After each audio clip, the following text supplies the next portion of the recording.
Gloria a Dios.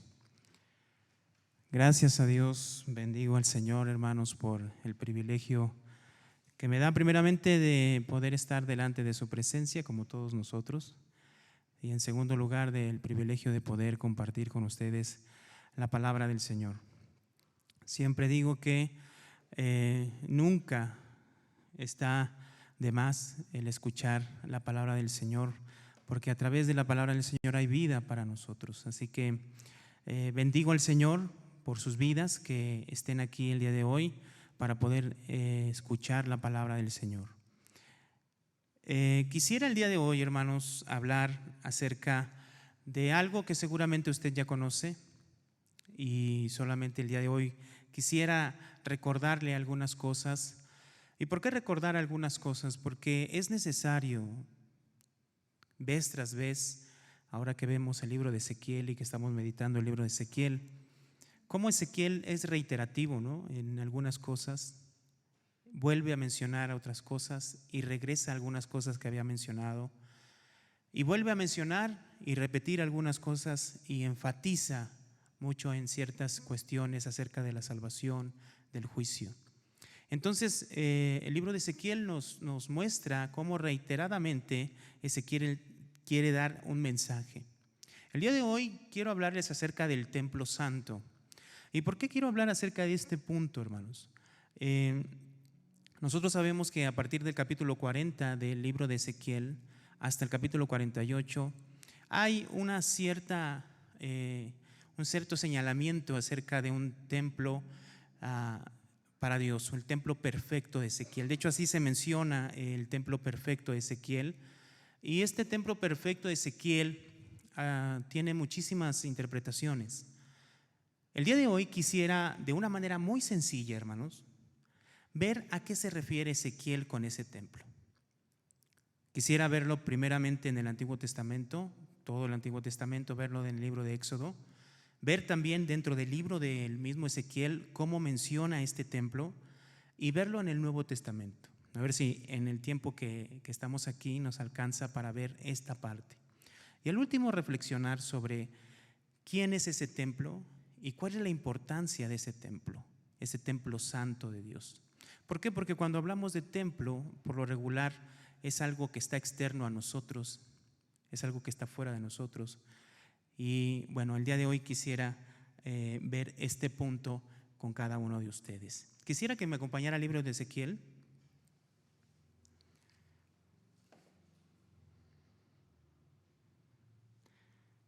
Ezequiel capítulo 43.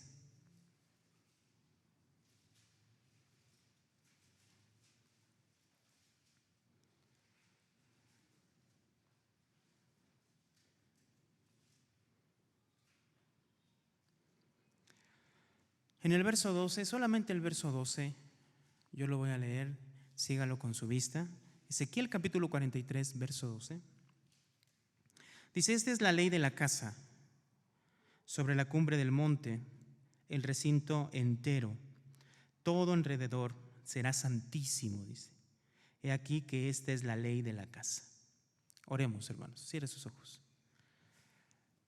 Padre celestial, Señor de los cielos y de la tierra, gracias te damos, Señor, por el enorme privilegio que nos das de poder escuchar tu voz, escuchar tu palabra, acercarnos a ti. Señor, es un privilegio que nos das.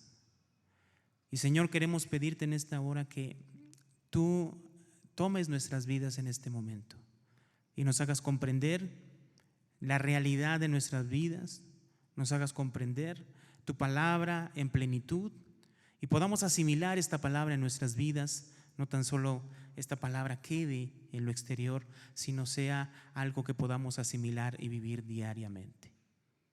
Señor, pedimos tu Santo Espíritu que esté alumbrando los ojos de nuestro entendimiento en esta hora, en el nombre de Cristo Jesús. Amén y amén. Hay algunas cosas bien claras que podemos ver nosotros a través del libro de Ezequiel, y solamente quiero ser puntual en algunas de ellas. Si nosotros vamos al libro de Ezequiel, en el capítulo 5, por favor acompáñenme al capítulo 5 del libro de Ezequiel.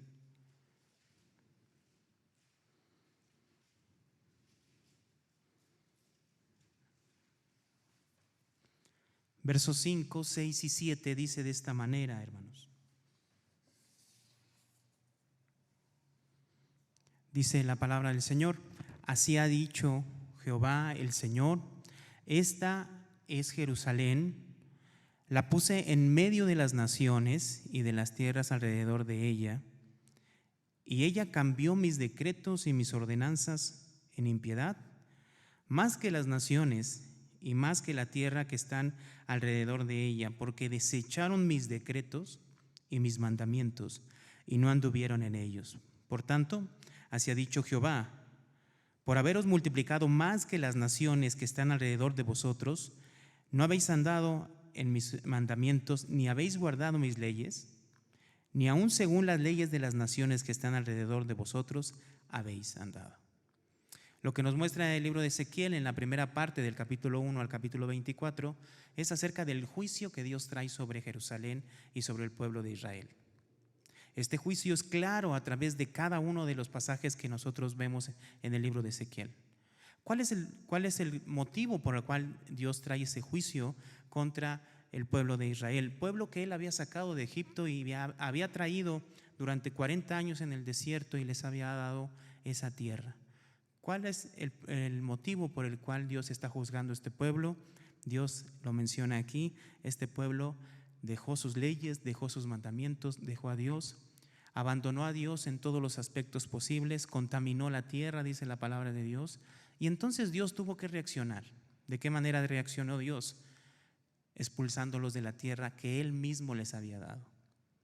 Por lo tanto, nosotros a través de todo este libro de Ezequiel podemos ver el juicio que Dios trae sobre Israel y cómo declara Dios que va a destruir la tierra, va a destruir la ciudad de Jerusalén y va a destruir el templo. Por lo tanto, a través de este juicio hay algo que nos queda claro también. Dios está mostrando que está abandonando a su pueblo. Mire qué tan grave es esto. Yo creo que usted ya conoce esta historia, ya ustedes ya pudieron ver a detalle esta historia. Solamente quisiera que lo recordáramos en el capítulo 11. Vamos al capítulo 11, por favor, hermanos, de Ezequiel.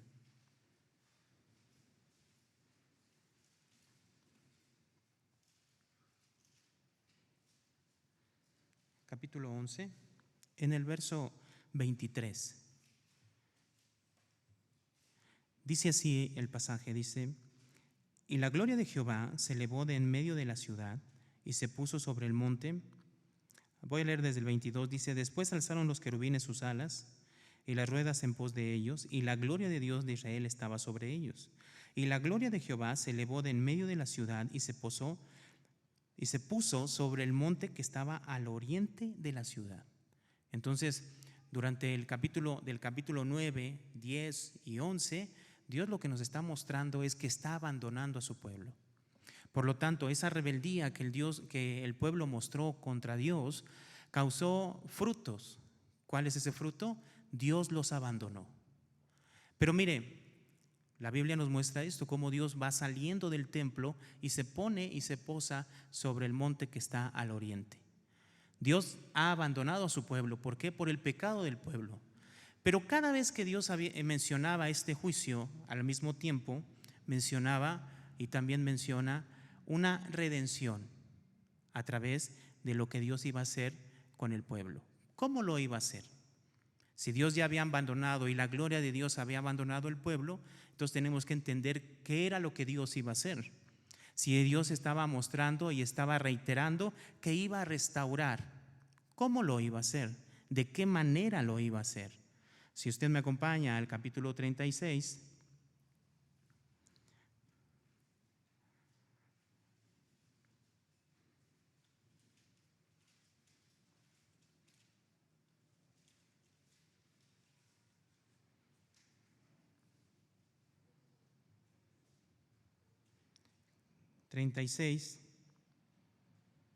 en el verso 22 dice así: por tanto, di a la casa de Israel, así ha dicho Jehová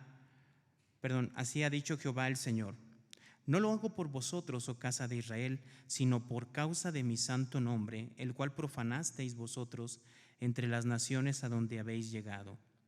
Y santificaré mi grande nombre profanado entre las naciones, el cual profanasteis vosotros en medio de ellas, y sabrán las naciones que yo soy Jehová, dice Jehová el Señor, cuando sea santificado en vosotros delante de sus ojos. Verso 24.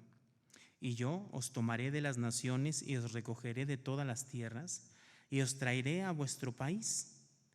Entonces, ¿qué significa esto? Dios los había expulsado de la tierra, había abandonado a Israel, iba a destruir Jerusalén, destruyó el templo, expulsó al pueblo, los llevó cautivos a Babilonia, pero ahora en la restauración promete regresar al pueblo. Ahora ponga atención a lo que sigue. Verso 25. Esparciré sobre vosotros agua limpia y seréis limpiados de todas vuestras inmundicias, y de todos vuestros ídolos os limpiaré. Entonces, Dios, ¿qué iba a hacer? A esas personas que iba a regresar Él, de todas las naciones donde estaban esparcidos, los iba a limpiar. Verso 26, os daré corazón nuevo y pondré espíritu nuevo dentro de vosotros, y quitaré de vuestra carne el corazón de piedra y os daré un corazón de carne. Significa entonces que Dios iba a transformar el corazón y la vida de estas personas. Dios entonces, vuelvo a reiterar, había desechado al pueblo de Israel por su pecado.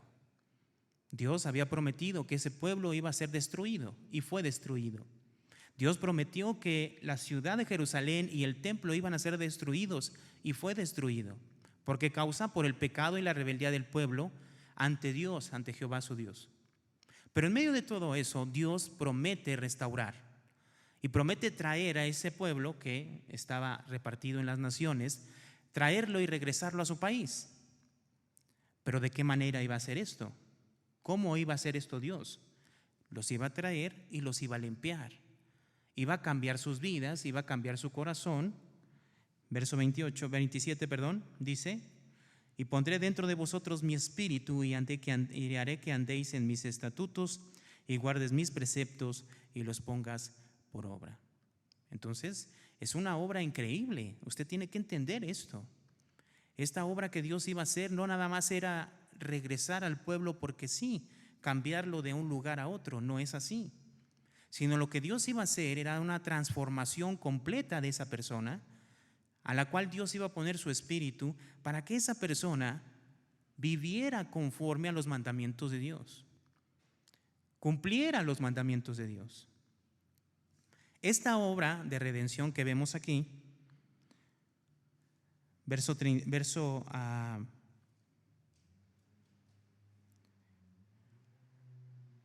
28, dice el verso 28: habitaréis en la tierra que di a vuestros padres, y vosotros me seréis por pueblo, y yo seré a vosotros por Dios. Entonces Dios promete una restauración. Después de haber juzgado a Israel, promete que va a venir una restauración. ¿Esto qué significa? Una transformación completa de este pueblo. Dios iba a hacer una obra transformadora de este pueblo. Ahora, Dios los iba a traer de donde estaban repartidos a su tierra. Esto en el capítulo 20 lo menciona de otra manera que también tenemos que tener presente nosotros. Capítulo 20 de Ezequiel.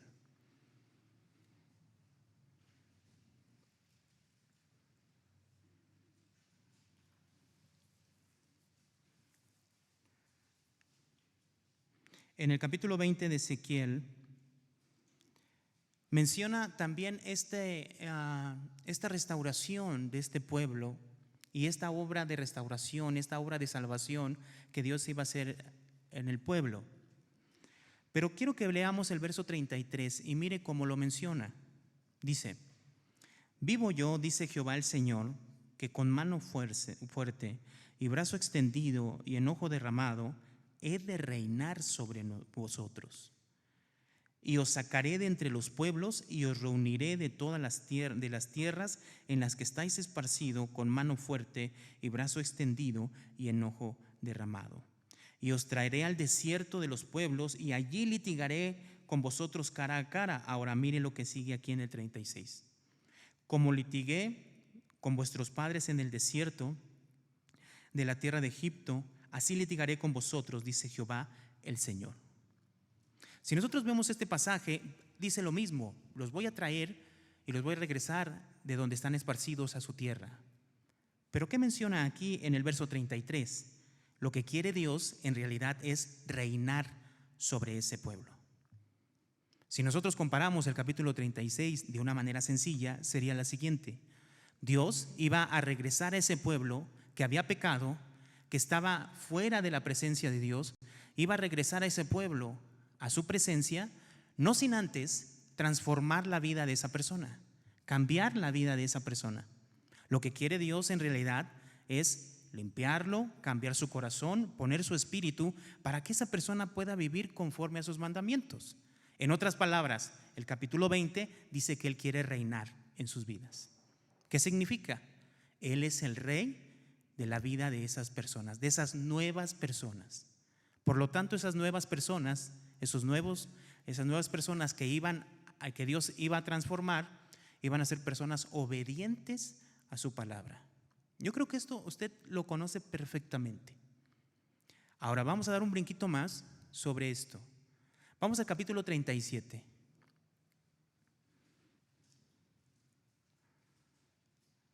Ezequiel capítulo 37, y es un pasaje que seguramente usted ya conoce perfectamente. Dios en el capítulo 37 promete algo, ¿sí? ¿Qué promete en el capítulo 37? Verso 1 dice: la mano de Jehová vino sobre mí y me llevó en el espíritu de Jehová y me puso en medio de un valle que estaba lleno de huesos y me hizo pasar cerca de ellos por todo alrededor, y aquí que eran muchísimos sobre la faz del campo y por cierto secos en gran manera. Y me dijo: hijo de hombre, ¿vivirán estos huesos? Y dije: Señor Jehová, tú lo sabes. Me dijo entonces: profetiza sobre estos huesos y diles: huesos secos, oíd palabra de Jehová. Así ha dicho Jehová el Señor a estos huesos: he aquí, yo hago entrar espíritu en vosotros, ¿y qué? Y viviréis. Entonces, lo que Dios promete y lo que Dios profetiza en este capítulo 37 es poner su espíritu para que ese pueblo viva. En otras palabras, lo que nos está mencionando es que esas personas que estaban lejos de la presencia de Dios, que Dios había expulsado y que los iba a regresar, la condición en la que se encontraban era una condición de muerte. Por lo tanto, el único que podía darles vida era Dios. ¿A través de qué? De poner su Espíritu Santo en ellos. Entonces, esta obra de salvación que Dios iba a hacer es muy familiar para nosotros. Dios iba a limpiarlos, transformar sus vidas, cambiar sus corazones. Dios iba a poner su espíritu en esas personas para que esas personas vivieran una nueva vida, tuvieran vida. Estaban en una condición de muerte y tuvieran vida. Y esa vida es vivir en obediencia delante de su rey, el cual es Jehová. Pero hay algo que menciona también en el capítulo 37 al final. Quisiera que me acompañara ahí a los últimos 2 versos del capítulo 37, en el verso 27 y verso 28. Y miren lo que menciona aquí, hablando igualmente de esa restauración. Dice: estará en medio de ellos mi tabernáculo, y seré a ellos por Dios, y ellos me serán por pueblo. Y sabrán las naciones que yo, Jehová, santifico a Israel, estando mi santuario en medio de ellos para siempre. Entonces, fíjense, lo que usted tiene que entender es que esa transformación, esa obra de salvación que Dios iba a hacer, es que Dios iba a morar en medio de su pueblo para siempre. Obviamente, ¿en qué condición? En la condición de rey, donde el pueblo, ese pueblo redimido, ese pueblo salvado por Dios, transformado, cambiado, limpiado, lavado, el cual tiene el Espíritu de Dios, iba a vivir en obediencia delante de Dios.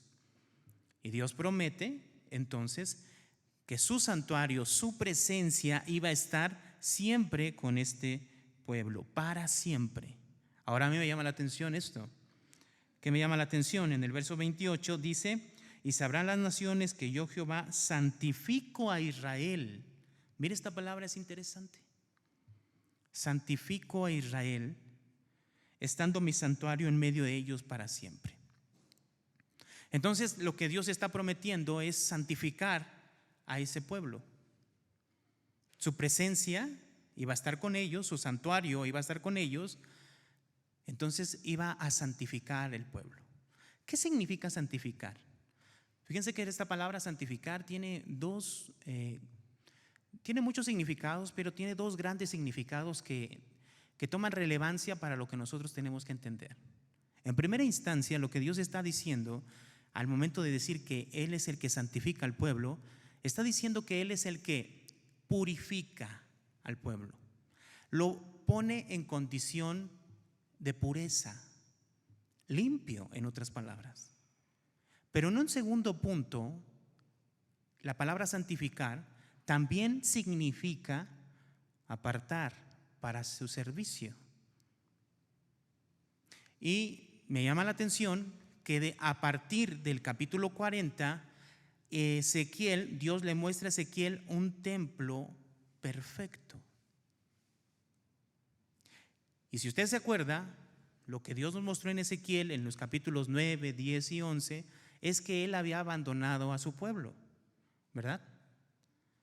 Pero en el capítulo 43, si me acompaña, Ezequiel 43, en el capítulo 1, que seguramente son versos que usted ya leyó. Si usted se acuerda, el verso que leímos del capítulo 11 dice que la gloria de Dios salió ¿hacia dónde, hermanos? Algunos hacia el oriente. Muy bien. Entonces, capítulo 43, verso 1 dice: me llevó luego a la puerta que mira hacia el oriente, y aquí la gloria de Dios de Israel que venía del oriente, y su sonido era como el sonido de muchas aguas, y la tierra resplandecía a causa de su gloria. ¿Qué vio Ezequiel? La gloria de Dios, esa misma gloria de Dios que había salido del templo y que había abandonado al pueblo por sus pecados. Ahora Ezequiel, en ese nuevo templo perfecto, ve del lado de la puerta oriental que viene la gloria de Dios. Verso 4 dice: y la gloria de Jehová entró en la casa por la vía de la puerta que estaba al oriente, y me alzó el espíritu y me llevó al atrio interior, y aquí que la gloria de Jehová, ¿qué hizo? Llenó la casa. Y entonces aquí es donde yo quiero poner esto en ustedes. Hay muchas formas de interpretar del capítulo 40 al capítulo 48 del libro de Ezequiel. Hay muchas interpretaciones. Pero quisiera que hoy nos quedáramos con algo sencillo. Este templo es usted. Este templo simboliza ese pueblo redimido, ese pueblo salvado, limpiado, transformado, cambiado, donde Dios iba a poner su espíritu en él. Este pueblo representa al pueblo de Israel salvo. O sea, en otras palabras, representa a la iglesia. Le representa a usted. ¿Por qué menciono esto? Porque está mencionando durante todo el libro de Ezequiel que Él iba a restaurar, cambiar e iba a poner su presencia en ese pueblo. Y a partir del capítulo 40 en adelante, ¿qué estamos viendo? Exactamente eso. Ahora, quiero comparar esta escena de Ezequiel, obviamente, hermanos, con el libro de Éxodo, porque tiene todo que ver. Dios dijo que iba a santificar el pueblo. ¿Con qué se santificaba el pueblo en el libro de Éxodo? Vamos a Éxodo, por favor. Acompáñenme. Éxodo, capítulo 29, por favor. Ahí en Éxodo, capítulo 29.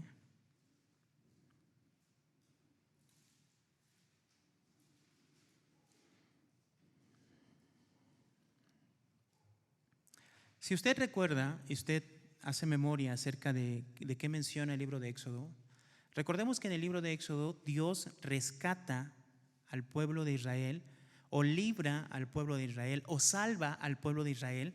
¿De dónde? De Egipto, ¿verdad?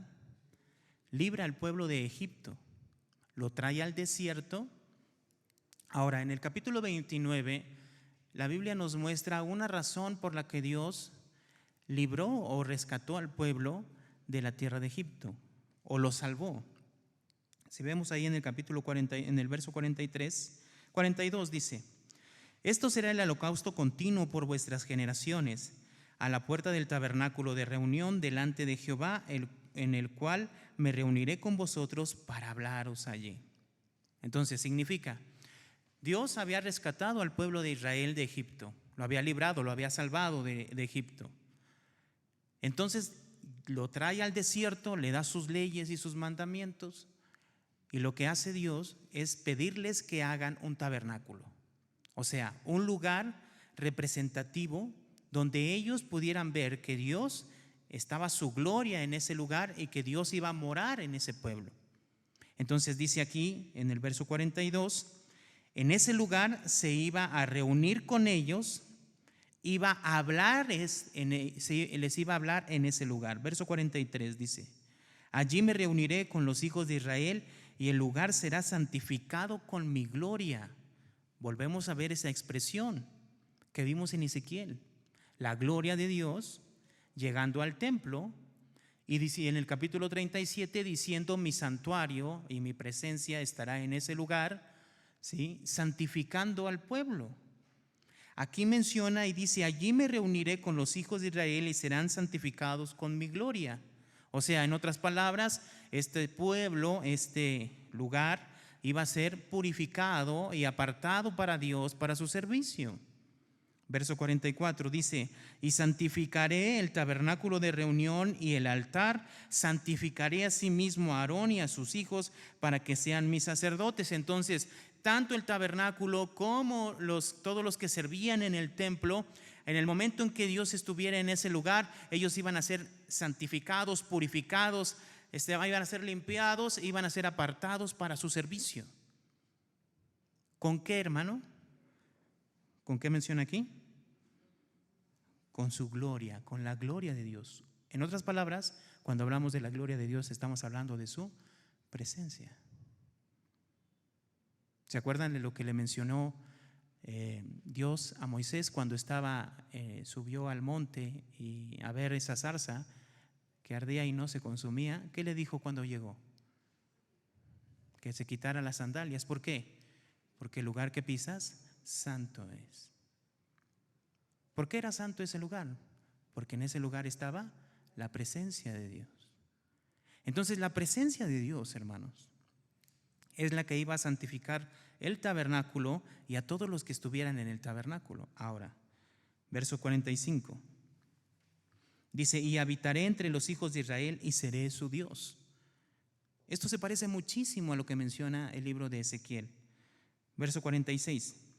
Y conocerán que yo soy Jehová su Dios, que los saqué de la tierra de Egipto para habitar en medio de ellos, yo Jehová su Dios. Entonces, ¿qué significa esto?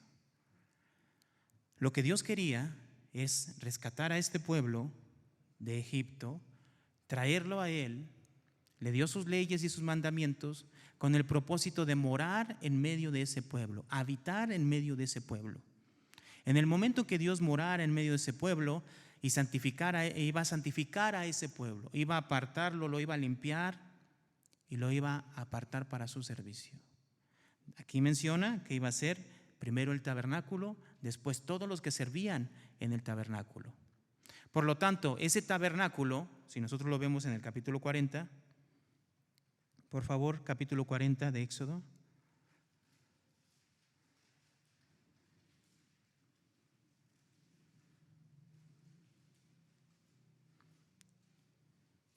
Verso 34, dice, entonces una nube cubrió el tabernáculo de reunión y la gloria de Jehová llenó ¿qué? El tabernáculo. Entonces, si la gloria de Dios estaba en el tabernáculo, ese tabernáculo se convertía en el templo de Dios. ¿Cierto o no, hermanos? ¿Sí o no? ¿Verdad que sí? Ahora, quiero que vayamos al capítulo 31 de Éxodo.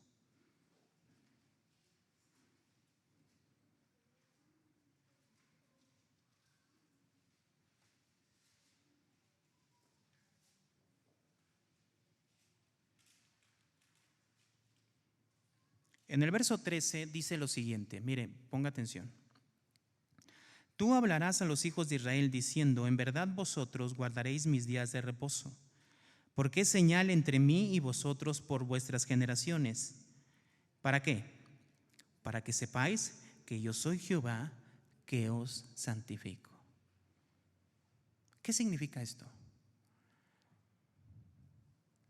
Cuando nosotros vemos este pasaje, estos pasajes, relacionamos el tabernáculo y decimos, bueno, si Dios se posó sobre el tabernáculo, entonces el tabernáculo viene siendo la casa de Dios, el templo de Dios, ¿cierto o no? ¿Verdad? ¿Pero por qué decimos eso? Porque la gloria de Dios, la presencia de Dios está en el tabernáculo, ¿cierto o no, hermanos? Pero le hemos leído aquí y hemos leído en Ezequiel que Dios iba a poner su gloria y su tabernáculo y su templo y su presencia, ¿en dónde? En el pueblo. Por lo tanto, el pueblo, ¿qué se convertía cuando Dios estaba en ese pueblo? Se convertía en su casa, en su templo. ¿Pero por qué? Porque era su presencia es la que santifica. No nada más estamos hablando del templo, el tabernáculo, ni las cosas que estaban en el tabernáculo. Dice que iba a santificar a Aarón, el cual le iba a servir en ese lugar. Pero ahora, si usted ve el verso 13, dice, el verso 13 al último, dice, para que sepáis que yo soy Jehová, que os santifico. Entonces, ¿a quién está santificando Dios? Aquí. ¿A quién? A todo el pueblo.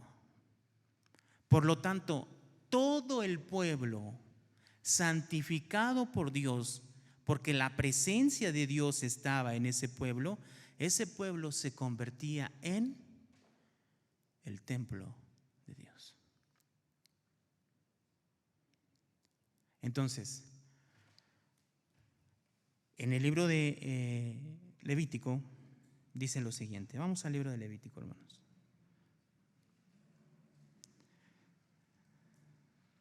En el capítulo 11,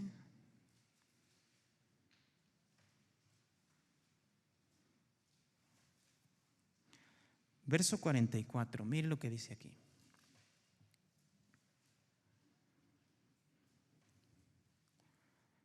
Porque yo soy Jehová vuestro Dios.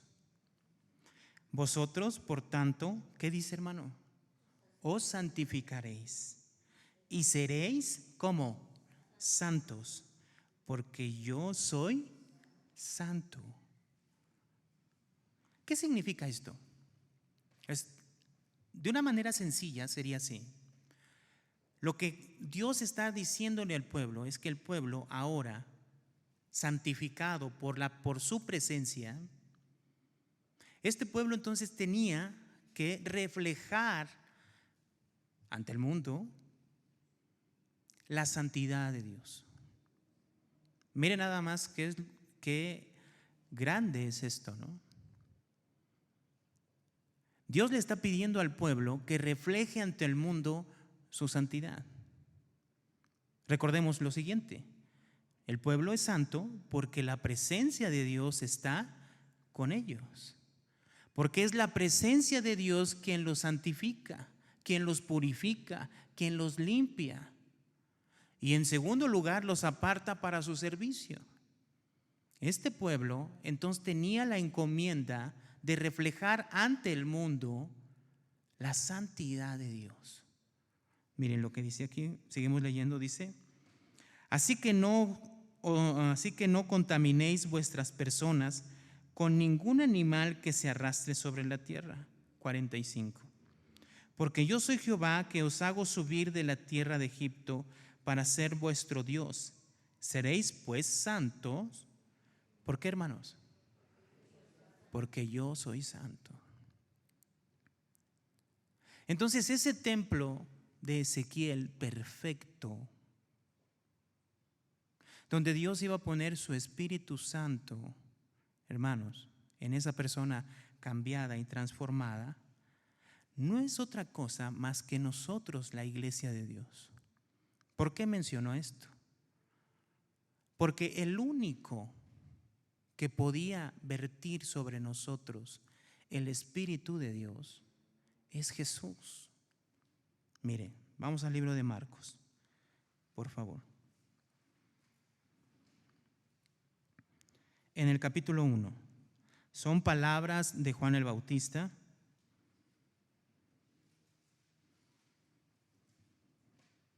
En el verso 7, mire lo que menciona.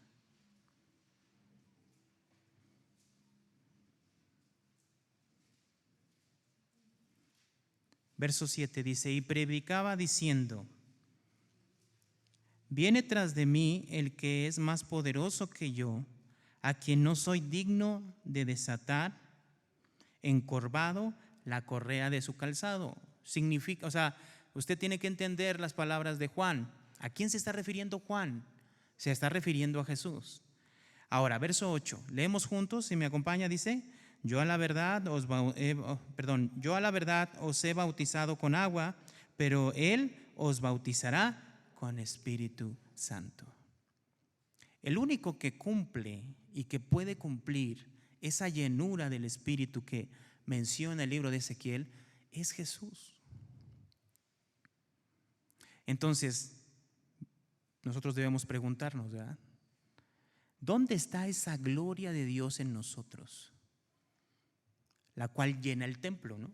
La cual santifica a todos.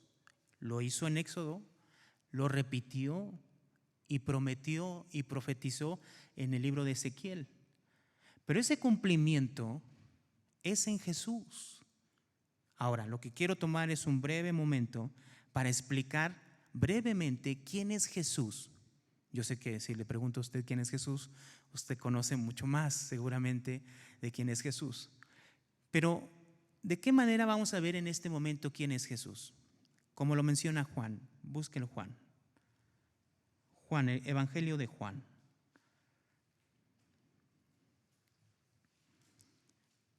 Ahí en el capítulo 1.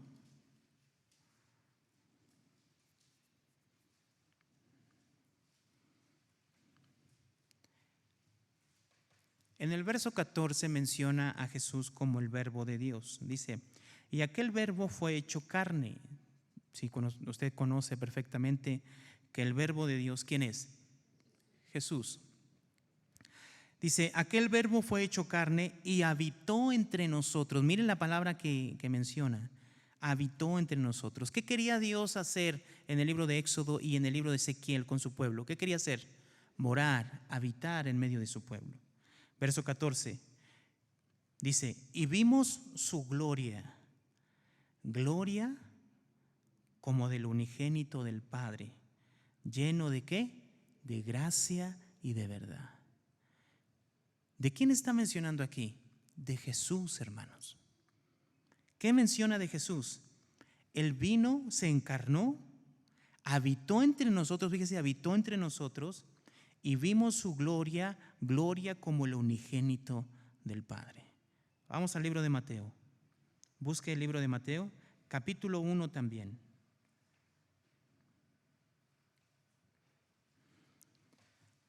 Uno de los nombres que se le da a Jesús es Emmanuel, verso 23, capítulo 1 de Mateo, verso 23. Dice: he aquí una virgen concebirá y dará a luz un hijo y llamará su nombre, ¿cómo? Emmanuel. ¿Qué traducido es? ¿Qué, hermano? Dios con nosotros. ¿Quién es este Emmanuel, hermanos? Jesús. Y en Juan dice: y vimos su gloria, gloria como el unigénito del Padre, lleno de gracia y de verdad. Ese Jesús que es Dios con nosotros. Busquemos el libro de Hebreos. Acompáñeme al libro de Hebreos, capítulo 1, hermanos.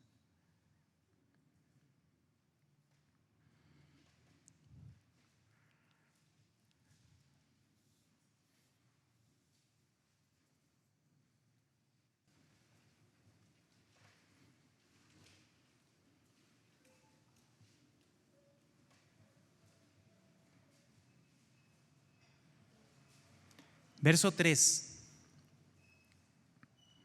Capítulo 1, verso 3 dice: el cual, está hablando de Jesús, dice: siendo el resplandor de su gloria y la imagen misma de su sustancia. Miren, lo voy a leer desde el verso 1 al 3, dice: Dios, habiendo hablado muchas veces y de muchas maneras en otro tiempo a los padres por los profetas, en estos postreros días nos ha hablado por el Hijo. ¿A quién se refiere entonces la Biblia por el Hijo? A Jesús, a quien constituyó heredero de todo y por quien asimismo hizo el universo, el cual, siendo el resplandor de su gloria y la imagen misma de su sustancia. ¿Quién es Jesús, hermanos? Sí, es Dios con nosotros. Pero según este verso, ¿quién es? Es el resplandor de la gloria de Dios y la imagen misma de su sustancia. Entonces, cuando la iglesia dice que Jesús está con nosotros, en nosotros, morando con nosotros, ¿quién está morando en nosotros? En la iglesia, hermanos. La gloria de Dios. Y en Éxodo, la gloria de Dios, ¿qué hacía? Santificaba al pueblo, purificaba al pueblo, lo limpiaba y lo apartaba para su servicio. En el libro de Ezequiel, la gloria de Dios abandonó al pueblo, pero en una restauración en la cual Dios iba a limpiar a ese pueblo, iba a transformar la vida de ese pueblo, iba a cambiar el corazón de ese pueblo, Dios iba a venir y iba a morar una vez más con ese pueblo. ¿Quién cumple todo eso? Jesús. Por eso hoy tenemos que entender lo siguiente. Vamos al libro de Primera de Corintios. Primera de Corintios, hermanos, capítulo 1.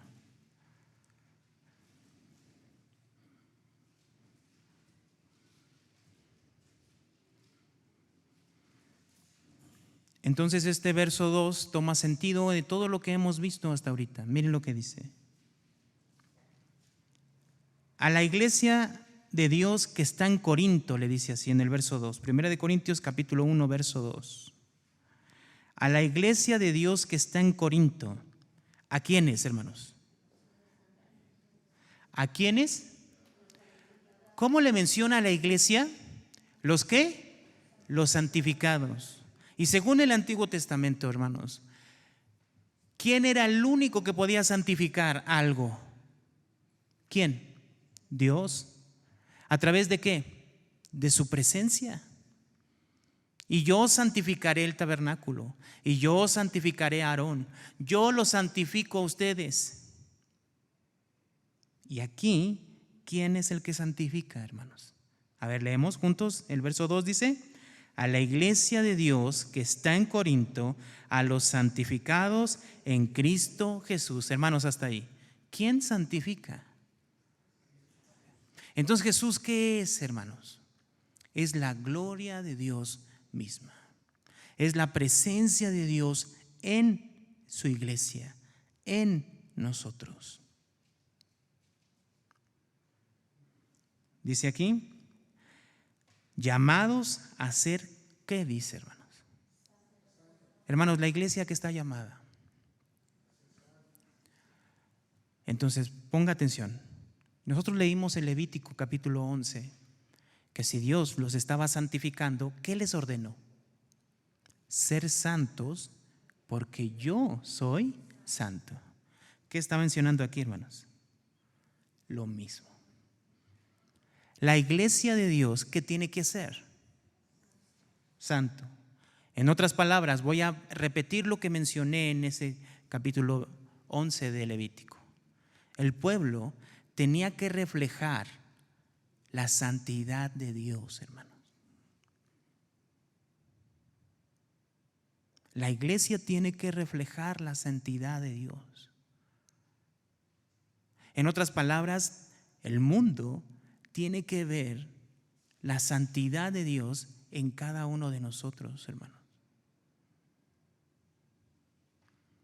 Dice aquí, llamados a ser santos con todos los que en cualquier lugar invocan el nombre de nuestro Señor Jesucristo, Señor de ellos y nuestro. Capítulo 3 de aquí, de Primera de Corintios, capítulo 3, verso 16 y 17. Solamente estos dos versos dice así: ¿no sabéis que sois el templo de Dios y que el Espíritu de Dios, ¿qué hace, hermano? Mora en vosotros. Si alguno destruye el templo de Dios le destruirá a él. Porque el templo de Dios, el cual sois vosotros, ¿qué dice, hermano? Entonces la iglesia es el templo de Dios y tiene el llamado de ser santo. Una iglesia santa. ¿Qué significa eso? Tiene que reflejar la santidad de Dios.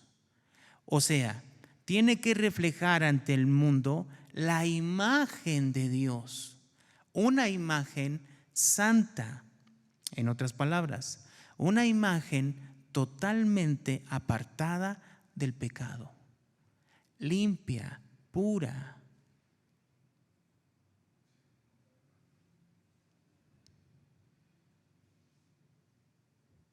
Yo preferiría ver Ezequiel capítulo del 40 en adelante, ese templo perfecto en un futuro, estaría bien.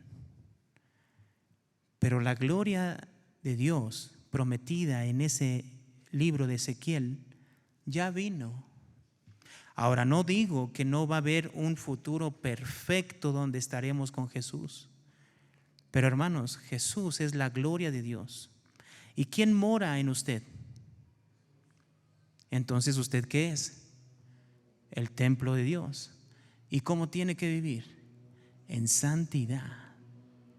Ahora, aquí, en esta parte del capítulo 3, menciona que toda la iglesia somos el templo de Dios y estamos llamados a la santidad, a reflejar la santidad de Dios. Dice aquí, tenemos que ser santos. Ahora vamos al capítulo 6, de aquí mismo de Primera de Corintios.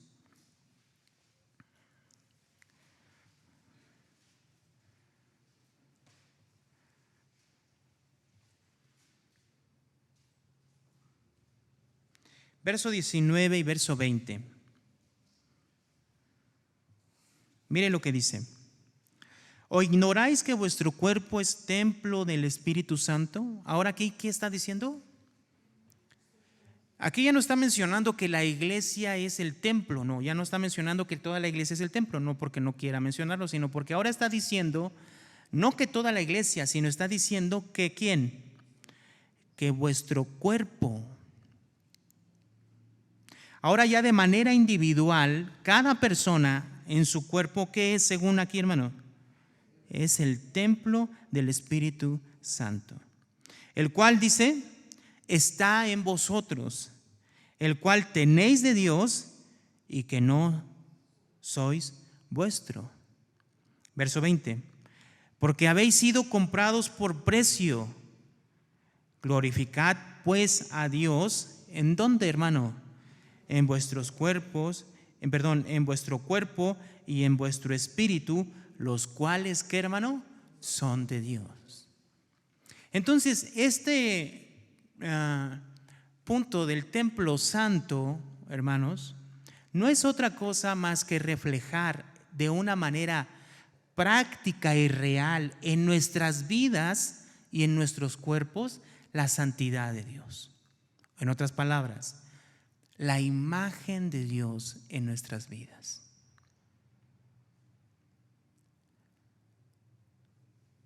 Sí, se oiría bonito pensar en ese futuro glorioso donde estaremos de una manera perfecta con Dios. Y sí lo estaremos, sí. Pero estamos llamados hoy a reflejar esa gloria de Dios ante el mundo. O sea, nosotros, hermanos, en nuestras vidas prácticas, en nuestros mismos cuerpos, tenemos que reflejar a Dios ante el mundo. de esta manera. Vamos a Primera de Pedro, busquemos Primera de Pedro.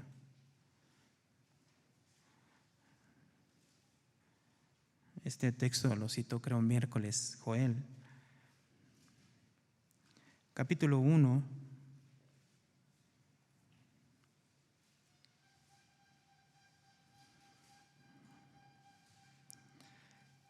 Verso 13 dice lo siguiente: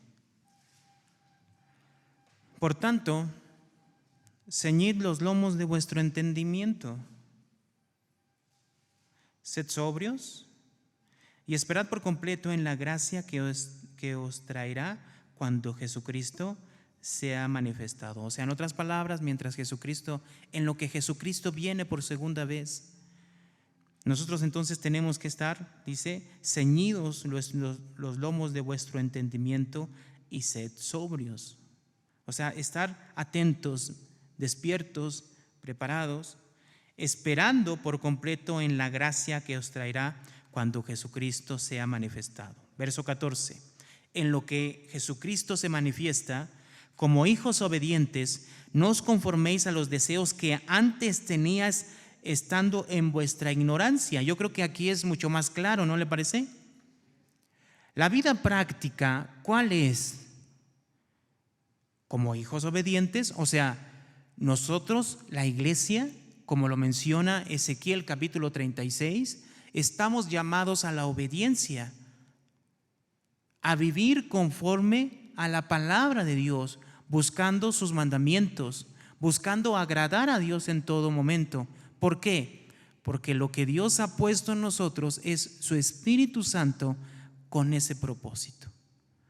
Entonces, como hijos obedientes, no nos debemos de conformar a los deseos que antes teníamos estando en vuestra ignorancia. No sé cómo vivía usted antes de conocer a Cristo, pero ya no debe voltear hacia ese lugar. Verso 15: sino como aquel que os llamó es santo, sed vosotros santos. ¿En qué, hermano? En toda vuestra manera de vivir. Nosotros somos el templo de Dios, hermano. ¿Y cómo debemos de vivir según aquí? Pedro retoma las palabras de Levítico capítulo 11 y dice: sino como aquel que os llamó es santo, sed también vosotros santos en toda vuestra manera de vivir. Porque escrito está: sed santo porque yo soy santo. Busquemos un pasaje más. Primera de Tesalonicenses capítulo 4.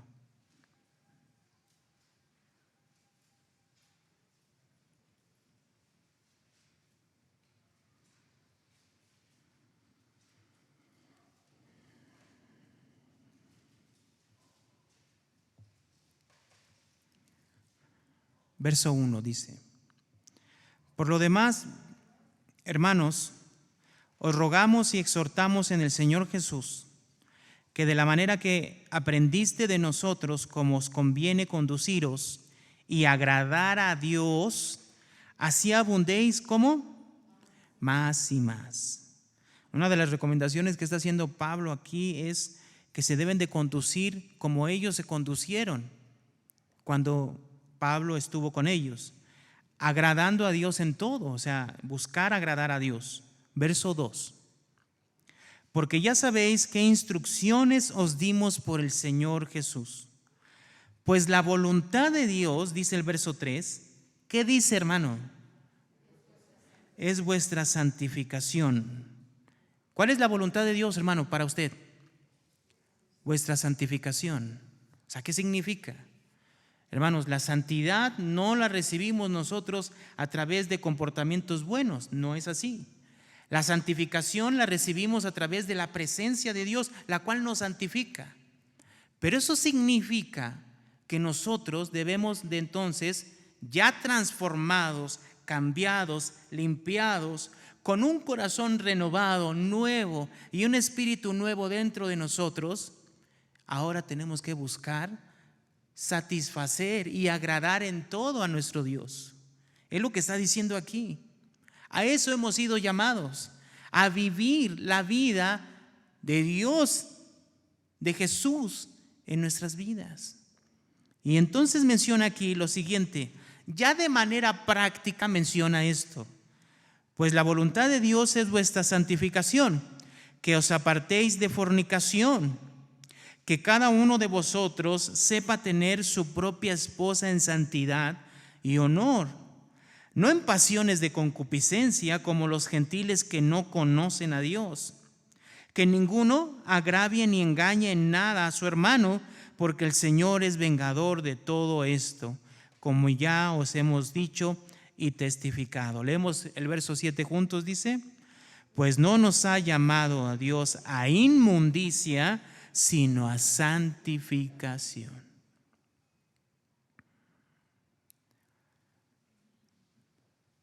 El templo de Dios perfecto de Ezequiel, de una manera sencilla, es usted.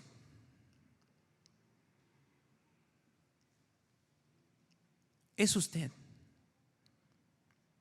Porque Cristo y el Espíritu de Dios está morando en nosotros. ¿Amén o no, hermanos? ¿Cómo tenemos que vivir entonces? Estamos llamados a reflejar la santidad de Dios, la pureza de Dios, la limpieza de Dios, lo apartado que está Dios del pecado y de la inmundicia de este mundo. Por lo tanto, mientras nosotros no entendamos, mientras la iglesia de Cristo no entienda quién es y qué es lo que Dios ha hecho por esa iglesia a través de Cristo Jesús y el sacrificio que Él hizo, y de que Jesús es la gloria misma de Dios morando en nosotros, y que ese Espíritu de Dios, esa promesa de Dios mora en nosotros, la iglesia no va a poder reflejar ante el mundo la imagen de Dios, hermanos. Mientras la iglesia se siga haciendo a un lado y siga pensando en ese templo perfecto allá a lo lejos, cuando Jesús venga, entonces esta iglesia ante el mundo el día de hoy se va a conformar a este mundo, se va a mezclar con este mundo, va a aceptar la inmundicia de este mundo, va a tomar las cosas inmundas de este mundo y se va a empezar a mezclar. Mientras el pueblo, mientras la iglesia no entienda que es el templo de Dios mismo, donde la gloria, su presencia está en nosotros, mientras no pensemos y reaccionemos a esta verdad, hermanos, la iglesia de Dios seguirá sin mostrar ante el mundo lo que Dios le ha pedido que sea: una iglesia y un templo santo, que refleje su santidad, que refleje a ese Dios santo ante el mundo. Hermanos, este es el llamado que tenemos cada uno de nosotros como iglesia, pero individualmente tenemos la responsabilidad de mostrar ante el mundo a ese Dios santo. Imagínense qué privilegio, pero al mismo tiempo qué responsabilidad tan grande tenemos. ¿Usted es la iglesia de Cristo, hermano? ¿Usted es el templo de Cristo? El amén bajó, pero sí es usted. Sí es usted. ¿Cómo tiene que vivir? ¿De qué manera tiene que vivir? Y recordando lo que leímos al principio, cuando leímos Ezequiel capítulo 43, la palabra que utiliza ahí, hermanos, no es la palabra santificación, no es la palabra santo, sino es la palabra santísimo. ¿Se imagina? ¿Oramos? Señor, en esta hora delante de tu presencia estamos. Agradeciéndote, Señor, por sobre todas las cosas, la obra que has hecho en nosotros. Señor, es una obra completamente tuya. Tú la has creado, tú la formaste. Tú hiciste y prometiste esta obra, profetizaste esta obra y la estás cumpliendo en cada uno de nosotros. Yo te pido por esta iglesia, Señor, que tú tomes nuestras vidas y nos hagas vivir cumpliendo esa santidad, cumpliendo esa encomienda de vivir en santidad, reflejando al mundo lo que tú eres, un Dios santo, puro, totalmente apartado del pecado. Señor, llévanos hacia ese cumplimiento perfecto.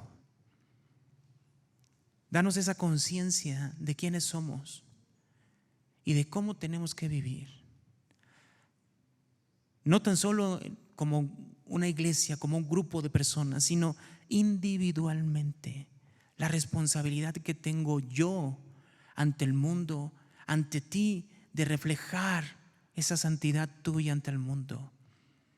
Totalmente apartado de inmundicia, porque no hemos sido llamados a inmundicia, sino a santificación, a apartarnos totalmente de la inmundicia del mundo, del pecado del mundo, de la oscuridad y las tinieblas de este mundo.